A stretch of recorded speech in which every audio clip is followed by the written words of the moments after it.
এই প্রথমবার কমলপুর সত্যি সত্যি বিজেপির কমলের পুর না আমাদের রাজন্যবর্গ ত্রিপুরার কমলপুর, এই কমলপুরে প্রথমবার বক্তব্য রাখার সুযোগ পেয়েছি। কমলপুর মানে সাহিত্য, সংস্কৃতি এবং শিক্ষায় এই রাজ্যের বহু মহকুমার থেকে এগিয়ে আছেন কমলপুরবাসীরা। আপনাদের কি বক্তব্য দিয়ে আমি বুঝাবো, আমি এখানে বুঝাতে আসিনি। আমি আমার অভিজ্ঞতার কয়েকটি কথা, এই রাজ্যের 20টি বছরের যে অভিজ্ঞতা তার কথাই আমি বলবো। এই এলাকার মানুষ, সারা ত্রিপুরার মানুষ আজকে একটা রাজনৈতিক দিশাহীন অবস্থার মধ্যে আমরা দাঁড়িয়ে আছি। পরিবর্তন করতে হবে। 25 বছরের বামপন্থীদের শাসনকে পরিবর্তন করে একটা নতুন সরকার ত্রিপুরায় মানুষ আনার লক্ষ্যে 2018 সালে বিজেপিকে ক্ষমতায় বসিয়েছে। অনেক আশা ছিল মানুষের, বেকার যুবক যুবতীদের আশা ছিল যে বিজেপি সরকারে এলে বিজেপির দেওয়া প্রতিশ্রুতির মতো 50,000 মানুষের প্রতি বছর চাকরি হবে। সুন্দর কথা বলেছিলেন সেদিন বিজেপির যিনি সর্বভারতীয় নেতা সুনীল দেওধর, মিস কল দিলেই চাকরি হবে, অ্যাপ্লিকেশন জমা দেওয়ার কোনো দরকার নেই, শুধু মোবাইলটা হাতে নেবেন, একটা মিস কল দেবেন, আপনার যোগ্যতা অনুযায়ী চাকরি হয়ে যাবে। মানুষ অত্যন্ত আনন্দিত ছিল এবং সেই আশায় বিজেপিকে ক্ষমতায় বসিয়েছে। আজকে প্রায় 5 বছর শেষ। যিনি সেই দিনের কান্ডারি ছিলেন বিজেপির মুখ্যমন্ত্রী বিপ্লব কুমার দেব, উনি দিল্লি থেকে হেলিকপ্টারে এসেছিলেন এবং প্যারাট্রুপার্সের মতো আকাশ থেকে ওনাকে নামিয়ে বলা হলো, এই হবে ত্রিপুরার তোমাদের আগামী দিনের মুখ্যমন্ত্রী। মানুষ বিপ্লব বাবুকে বুকে টেনে বলেছে, হাই বাবু, তুমি আমাদের এই বিপদ থেকে মুক্ত করবে, বেকারত্বের জ্বালা থেকে আমাদের মুক্তি করবে, আমাদের অন্যের সংস্থান করে দেবে। যে রাজ্যে গণতন্ত্র ধ্বংস হয়ে গেছে বলে গণতন্ত্রকে আনবে, তার কামধারী তুমি হবে। কিন্তু হলোটা কি? আজকে বিরোধী দল বক্তৃতা করতে পারছে না। যেখানে আমি বামপন্থীদের ভালো বলে বলছি না, কিন্তু 25 বছরের বামপন্থীদের আমলে বিরোধীরা বক্তব্য করতে পারত, পথসভা করতে পারত, রাস্তায় মিছিল করতে পারত। কিন্তু আজকে বিজেপির গণতন্ত্রের শাসনে বিরোধী দলকে মিছিল মিটিং করতে দেওয়া হচ্ছে না। 20 বছরের মুখ্যমন্ত্রীকে ইট পাটকেল দিয়ে ছুড়ে বলা হচ্ছে তুমি মিটিং করতে পারবে না। তাহলে আপনারাই বলুন, গণতন্ত্র নেই বলে আপনারা গণতন্ত্র আনার জন্য বিজেপিকে বসিয়েছেন। আজকে সেই বিজেপি বাইক বাহিনী লেলিয়ে আমাদের মিটিং করতে দিচ্ছে না। তাহলে 5 বছরেই যে তার এত অহংকার, এই অহংকারীকে যদি আমরা আরো 5 বছর বসিয়ে দেওয়ার ক্ষমতা দেই, এই অহংকারী দল আমাদের কাউকে ছাড়বে না, এই কথা মনে রাখবেন। সেখানে দাঁড়িয়ে কিপ্রামতা চেষ্টা করছে আমরা 25 বছরের সিপিএম কে দেখেছি, 30 বছরের কংগ্রেস শাসনকে দেখেছি, 5 বছরের ত্রিপুরায় বিজেপির শাসনকে আমরা দেখেছি। আমরা দেখেই বলেছি এইবার মানুষের সত্যিকারের মুক্তির যে পথটা খুঁজে আনবে সেটা মহারাজ প্রভুত কিছুর মালিক দেববর্মাই পারবে। এবং যারা আজকে বলছে যে ত্রিপুরা মত হচ্ছে ত্রিপ্রাসাদের দল, এখানে বাঙালি, মণিপুরি, মুসলিম কোন জাতি গোষ্ঠীর জায়গা নেই, আমি আপনাদের আজকে সেই দিকে একটু আলোচনা করব। ত্রিপুরাদের বাঙালিদের সাথে কোনো প্রবলেম নেই, আজকেও নেই। ইতিহাস আপনারা পড়ুন, ইতিহাসের দিকে তাকিয়ে দেখুন, বাঙালিদের সাথে এই রাজ্যের ত্রিপ্রাসাদের কোনো প্রবলেম ছিল না, আগামী দিনও থাকবে না। যারা বলছে যে ত্রিপুরা মতো ক্ষমতায় এলে যারা বাংলাদেশ থেকে এসছেন তারা ত্রিপুরায় থাকতে পারবে না, এটা কাদের কথা? এটা কি ত্রিপুরা মথার কথা? এটা কি মহারাজার কথা? এই কথা হচ্ছে যারা ত্রিপুরা মথার ভয়ে ত্রিপুরা রাজ্য থেকে আগামী 1.5 মাসের মধ্যে পালিয়ে যেতে হবে, তারাই এই কথা বলছে, এটা আমাদের কথা নয়। রাজন্য আমলে এই ত্রিপুরা রাজ্যে আমরা ত্রিপ্রাসাদের সংখ্যা গরিষ্ঠতাই ছিল, এটা আপনারা কেউ অস্বীকার করতে পারবেন? মহারাজা বীরচন্দ্রের কথাই বলুন, মহারাজা রাধা কিশোর মালিকের কথাই বলুন, মহারাজা বীর বিক্রমের কথাই বলুন, এই পার্বত্য ত্রিপুরায় ত্রিপ্রাসাদের সংখ্যা গরিষ্ঠতা ছিল। এবং সেই কালে আমাদের এই ত্রিপুরা রাজ্যে রাজার শাসনকালে যারা বাঙালিরা ছিলেন আপনারা সংখ্যার লঘু ছিলেন।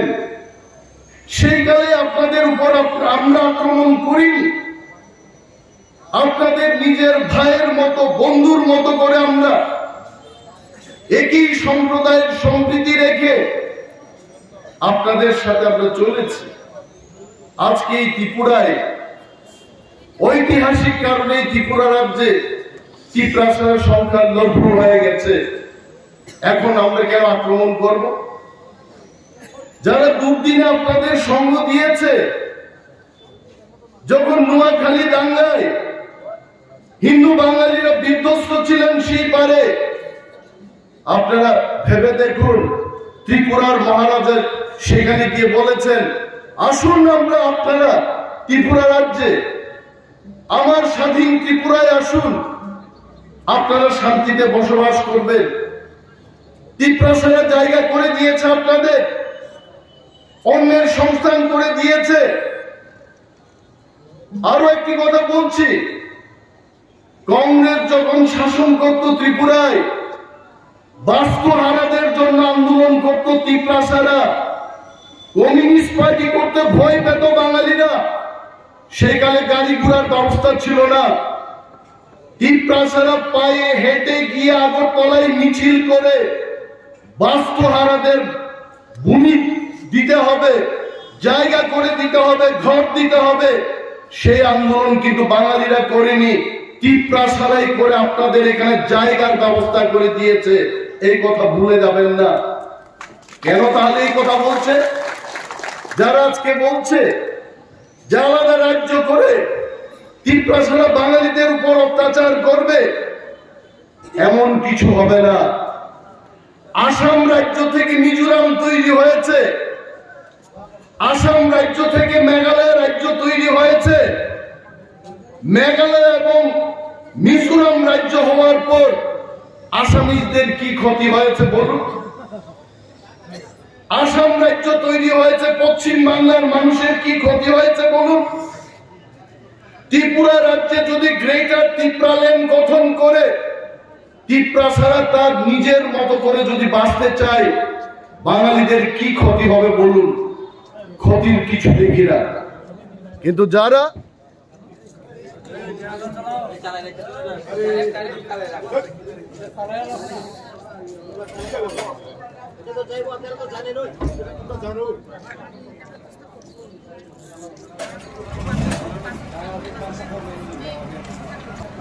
যারা জানে যে ত্রিপুরা রাজ্যের মানুষ তাদের বিপক্ষে গেছে, ক্ষমতায় আর ফিরতে পারবে না, তারাই আজকে মানুষকে বোঝাতে চেষ্টা করছে যে এই ত্রিপুরায় গ্রেটার ত্রিপুরাল্যান্ড হলে বাঙালিদের বিরুদ্ধে যাবে।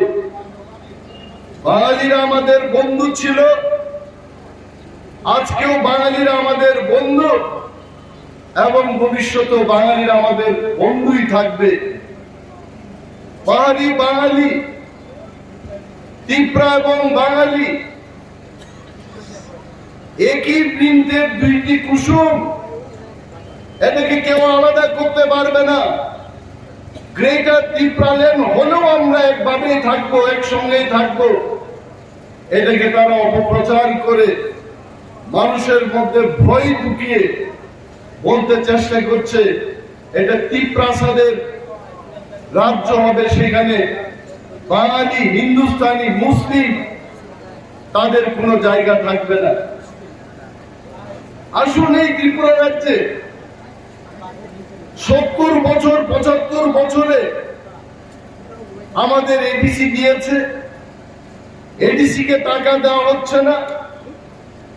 আমরা চিৎকার করছি, দাবি তুলছি। এই এডিসি অটোনমাস ডিস্ট্রিক্ট কাউন্সিলে বসে আমরা দেখেছি যেখানে রাজ্যের বাজেট 26,800 কোটি টাকা, সেখানে 35% মানুষ যারা টিটি এডিসি এলাকায় বসবাস করছেন তাদের জন্য মাত্র 2% বাজেট দেওয়া হচ্ছে 619 কোটি টাকা। এই টাকা দিয়ে আমরা কি উন্নয়ন করব? 500 কোটি টাকা আমরা ব্যয় করছি পেনশন, বেতন, কর্মচারীদের দিয়ে ইত্যাদি দিয়ে। এই 500 কোটি টাকা আমরা খরচ করছি, 119 কোটি টাকা দিয়ে সমগ্র ত্রিপুরার 3/2 অংশকে আমরা কি করে উন্নত করব আপনারাই বলুন। সেইখানে দাঁড়িয়ে ত্রিপুরা রাজ্যে মহারাজা প্রদ্যুৎ কিশোর দেববর্মার নেতৃত্বে আমরা এইবার একটা দল গঠন করলাম, যে দলের নাম ত্রিপুরা মথা, এবং ত্রিপুরা মথাকে পাহাড়ি বাঙালি সবাই মিলে আমরা ত্রিপুরা রাজ্যে নতুন রাজনৈতিক দিশা দেওয়ার চেষ্টা করব, যেখানে গরিব মানুষের কথা বলার জায়গা থাকবে, যেখানে গণতন্ত্র থাকবে, সব দলের সব বর্ণের মানুষ কথা বলতে পারবে।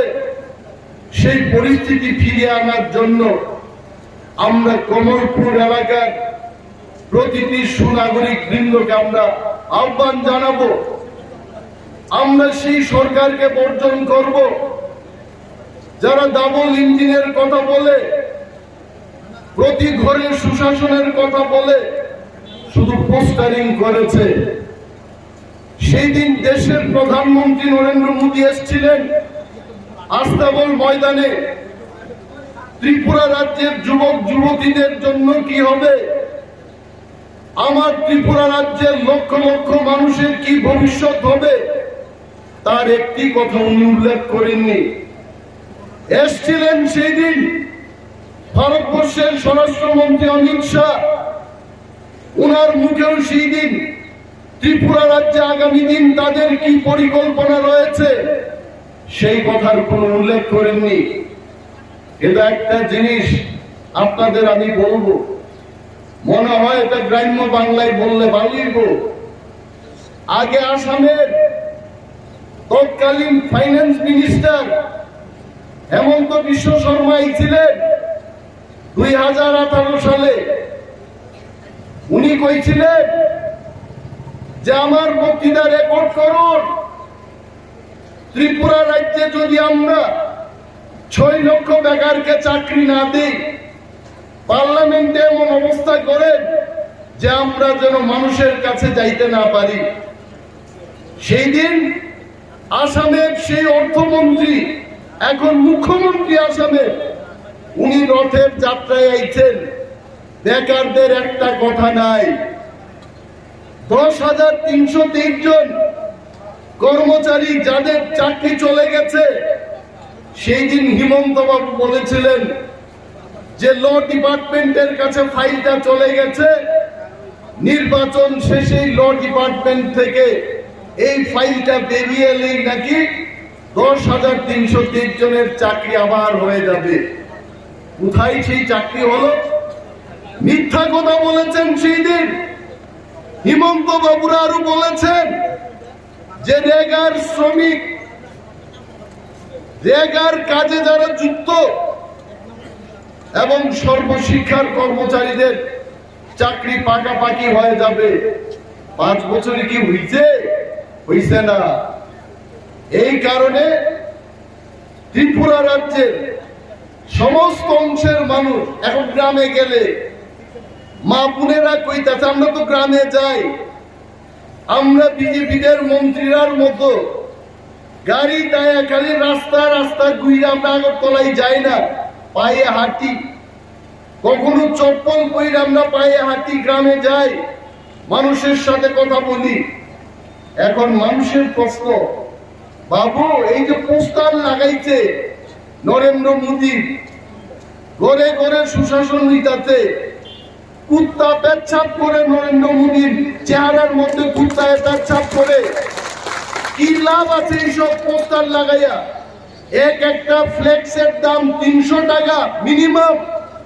আজকে ত্রিপুরার মধ্যে যদি এরা 1 থেকে 2 লক্ষ এরকম ব্যানার লাগায়, কত কোটি টাকা খরচ করে সুশাসনের গুণ গাইতাছে এরা। কি সুশাসন দিছে কেউ রে? জানালা দিছে, দরজা দিছে, পায়খানার ঘর দিছে। আরে বিজেপির আমলে বিজেপির নেতারা, আজকে এখানে একজন বিজেপির নেতা প্রশান্ত সিংহ, আমার জানা মতো এই লোকটা সিগার বিড়ি খাওয়ানোর টাইমের কোনো পাওয়ার ছিল না, আজকে 2 তালা বাড়ি করতে। এটা কার টাকা? জনগণের ল্যাট্রিনের টাকাই, সেটা খাই নিতে, সব ল্যাট্রিন পাইছে না মানুষ। তারপরেও কয় আমরা সুশাসন করছি। কি সুশাসন হইতে? সুশাসন তখনই হইতো যদি প্রত্যেক বছর 50,000 বেকারের রোজগার হইতো, তখন আমরা কইতাম না বিজেপি আসার পর আমার এই ত্রিপুরা রাজ্যের মধ্যে 2-3 লক্ষ বেকারের চাকরি হইছে না। ত্রিপুরার পূর্বতন মুখ্যমন্ত্রী বিপ্লব বাবু কইছেন, একদিন আমি টিভি খুইলা দেখি হিন্দিতে কইতাছেন ত্রিপুরা মে যাহা জায়গা, আমার তো মাথা খারাপ হয়ে গেছে। ত্রিপুরার নাই কোনো সমুদ্র, নাই কোনো বড় নদী, ত্রিপুরার এমন কোন নদী নাই যে নদী অনিমেষ দেববর্মা বাইর দিতে পারতো না, এমন কোন বড় নদী নাই ত্রিপুরার মধ্যে। এটার মধ্যে বলে জাহাজ ঢুকলো ত্রিপুরায়। এরপরে টিভির মধ্যে 1 মাস বাদে উদ্বোধনী প্রোগ্রাম দেখাইয়া একটা জাহাজ দেখাইলো। জাহাজটা কিনা জানেননি? বাংলাদেশ থেকে 50 বস্তা সিমেন্ট নিয়ে বড় নৌকা সোনাপুরায় এইতে, এইটা বলে জাহাজ। মিথ্যা কথা কোয়ার জন্য এদের মতো উস্তাদ আর কেউ নাই। এই কারণে মানুষ বলে ঝুমলা। মানুষকে কিভাবে মিথ্যা কথা বলা যায়? যে যার পারে মিথ্যা কথা। ভিশন ডকুমেন্ট আগে কইছিল, কই ত্রিপুরার ভিশন ডকুমেন্ট আমরা তৈরি করেছি, ত্রিপুরা আগামী 5 বছরে কিসের রাজ্য? হীরার রাজ্য। আমি আগে মানিক বাবু যখন মুখ্যমন্ত্রী ছিলেন, মানিক সরকার, তখন ওনারাও বক্তৃতা করতেন ওই ত্রিপুরা স্বর্ণের যুগ, মানে ঘরে ঘরে সোনার সোনা, সোনার কোনো দাম নাই, স্বর্ণ যুগ। এরপরে এরা কইল বিজেপির আমলে বলে হীরার যুগ। আমি আসলে গরিব ঘরের ছেলে, সোনা রূপা কিনার আমার কোনো পয়সা নাই।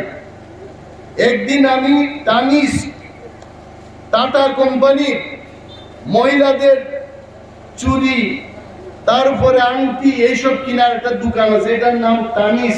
এটার মধ্যে ঢুকলাম, জিগাইলাম একটা সোনার আংটির দাম কত, কয় 58,000 টাকা। আর একটা জিগাইলাম একই সাইজের একটা হীরার আংটি বাইর করে দিছে 3.5 লাখ টাকা। তার মানে আমি বুঝলাম সোনার চেয়ে হীরার দাম বেশি। আমার কথা হলো স্বর্ণ যুগের চেয়ে হীরা যুগ ভালো হওয়ার কথা। সারা ত্রিপুরা রাজ্যের মধ্যে সমস্ত রাস্তাঘাট ভাঙা, এই রাস্তার নাম হইছে পাউডারের ফ্যাক্টরি। শুধু ধুলা আর ধুলা, কিচ্ছু নাই। আপনি যেখানেই যাইবেন, যার কুমর ব্যথা, মরবেন আপনারা। গাড়ির মধ্যে গাড়ি ডান্স দিতেছে। এ 18 মুড়া পাহাড়ের মধ্যে আজকে শুধু কাজ চলে। আরে মানুষ রাশিয়া থেকে ক্রেন কানে, জার্মানির থেকে মাটি কাটার মেশিন আইনা 2 বছরের কাজ 3 মাসে শেষ করে। আর বিপ্লব বাবু মানিক শাহদের সরকার আজকে 2 বছর ধরে খালি মাটি কাটতেছে, মাটি কাটতেছে। টাকাগুলো গেল কই? আমার কাছে যা খবর, প্রথম ধাপের যা টাকাই ছিল এটা নেতারা নাকি করে সব গিলা লইছে, এখন আর টাকা নাই। দ্বিতীয় কিস্তির যা টাকাই বইটা দিয়া কাজ করব। আপনারা কি স্বর্ণের যুগ ফালাইয়া এই মিথ্যার হীরা যুগে থাকতে চান?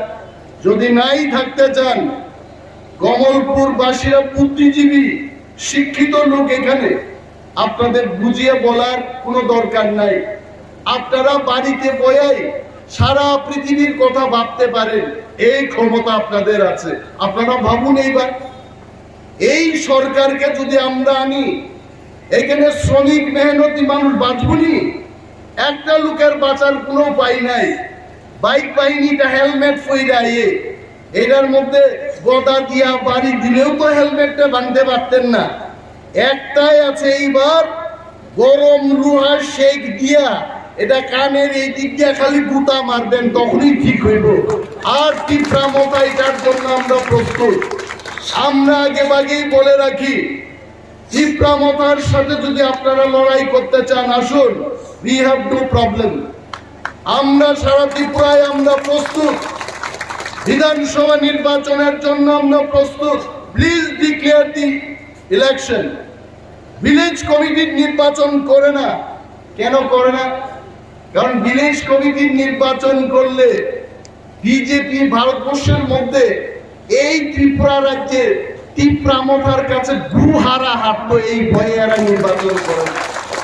আর পারলে কিন্তু করোনা ভাইরাস দুকায়া এইবারও বিধানসভা নির্বাচন পিছায়া দেয়, কিন্তু পারছে না। 15 দিন আগে, 1 মাস আগে আর একটা জিগির তুলছিল, কয় আবার ওমিক্রন আইতেছে, সাংঘাতিক ডেঞ্জার।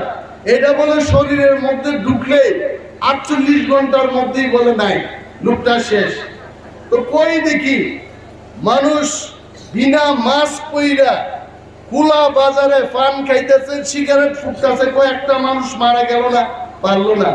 আসলে কি জানেননি, এটা ওমিক্রন বা করোনা ভাইরাসের ভয় না, ভয় হইছে মহারাজ প্রদ্যুৎ কিশোরের ভয়। এই মহারাজ থাকতে এরার ক্ষমতায় এইতো না, বাবুরা বুঝা লইতে। আপনারা লক্ষ্য করবেন, আপনাদের এলাকার মন্ত্রী বাবুর বিরুদ্ধে আমি কথা বলবো না। মন্ত্রী বাবুর বিরুদ্ধে আমার একটাই কথা আছে, এই দুলাবালির রাস্তার মধ্যে আয়া তাইনেরও বলে শ্বাসকষ্টের একটা প্রবলেম আছে। এই রাস্তার মধ্যে এত টাইনের শ্বাসকষ্ট আরো বাড়বো। আরে বাবু, অন্তত সারা ত্রিপুরার মানুষের কথা চিন্তা নাই করলেন, অন্তত নিজের বাড়িতে আসার রাস্তা আগরতলা থেকে কমলপুর এটা তো তাড়াতাড়ি ভালো করতেন। করছে না। কেন করছে না? কারণ আগাম আগেই চেক নিয়ে নিচ্ছে। এখন কইলেও করতো না। কন্ট্রাক্টরে কইলে কন্ট্রাক্টর কইব, अरे साहब सब तो आपको दे दिया, अभी वहां से दिल्ली से जब पैसा आएगा तब हम कर देंगे ना। তখন আর কথা কইতে পারে না। কোন আমলে শুনছেন না আপনারা? DWS দপ্তরে, ওয়াটার এবং স্যানিটাইজেশন দপ্তরে, এই কমলপুর মহকুমায় বহু ইঞ্জিনিয়ার আমার কাছে গিয়ে বলল যে চাকরি রিজাইন দিয়ে দেব যুব মোর্চার লিডাররা কি ইঞ্জিনিয়ারদের চাকরি চায়, টাকা চায়, বা টাকা তুললে আমাদের দিয়া দাও, আমাদের প্রোগ্রাম আছে। এইভাবে যদি সরকার চলে, সরকারের ঘরের তালা ভাঙ্গা অর্থ লুট করছে একমাত্র বিজেপির সরকার, আর কেউ করতে পারে। বামপন্থীরা খাইছে ঠিকই, কেমনে খাইছে জানেননি? দুধ ছাড়া, দুধ যেখানে গরম করছে এটা সব দুধ খাইছে না বামপন্থীরা, গরম কইরা জাল কইরা খালি উপরের ছানাটা খাইছে সর, হ্যাঁ এটারা খাইছে এরা কায়দা কইরা। আর বিজেপিরা ছানা টানা আর বুঝে না, দুধ দেখলে এরা খাইলো, সব খায় শেষ। মানুষ কিচ্ছু নাই। কমলপুর, কিসের কমলপুর? এটা কি কমলপুর? আমি ভাবছিলাম কমলপুরে গেলে বুঝে একটা ভালো বিল্ডিং ঘর থাকবো, দোকানপাট থাকবো। এইটা তো ৮৮ বছরের বৃদ্ধা মহিলার চেহারার মতোই কমলপুর। এইখানে কমলপুর, এইখানে মন্ত্রীরা কই জানি পাঠাইছিল কুইন পাইনাপেল কমলপুর থেকে 2 ট্রাক না 3 ট্রাক পাঠায় স্বপ্ন দেখাইছিল যে সৌদি আরবে কমলপুরের আনারস যাইব, কমলপুরের আনারস চাষিরা এখন কোটিপতি হইব। 5 ট্রাক পাঠায় আর এখন ট্রাকের নাম গন্ধ নাই। কি দেশে এইরকম জুমলা আমরা চাই না। আমাদের তীব্রামতার পরিষ্কার বক্তব্য, বেকারদের কর্মসংস্থান আমরা করব। ত্রিপুরা রাজ্যে সমস্ত অংশের মানুষের মধ্যে সম্প্রীতি আমরা রক্ষা করব। ত্রিপুরাদের অধিকার ত্রিপুরাদের হাতে তুলে দেব। বাঙালিদের অধিকার বাঙালিদের হাতে সুরক্ষিত থাকবে। কেউ খাওয়ায় ত্রিপুরারা খাওয়া দেওয়ার জন্য বাঙালির পকেট কাটতেই নাকি? কাটতেই তো না, দিল্লির সরকারি ব্যবস্থা করে দিব। মিজোরামের টাকা কি ত্রিপুরার মানুষের পকেট কাটতে মিজোরামে যায় না। এখানে যদি 2টা রাজ্য হয়, এটা কেন্দ্রীয় সরকারের টাকাই চলবে। এখানে আগরতলার মানুষের টাকা কাটটা কমলপুরের জন্য কিছুই তো না। যার যার বাজেট আছে, এটা বুঝতেই বা আমাদের এই কথা।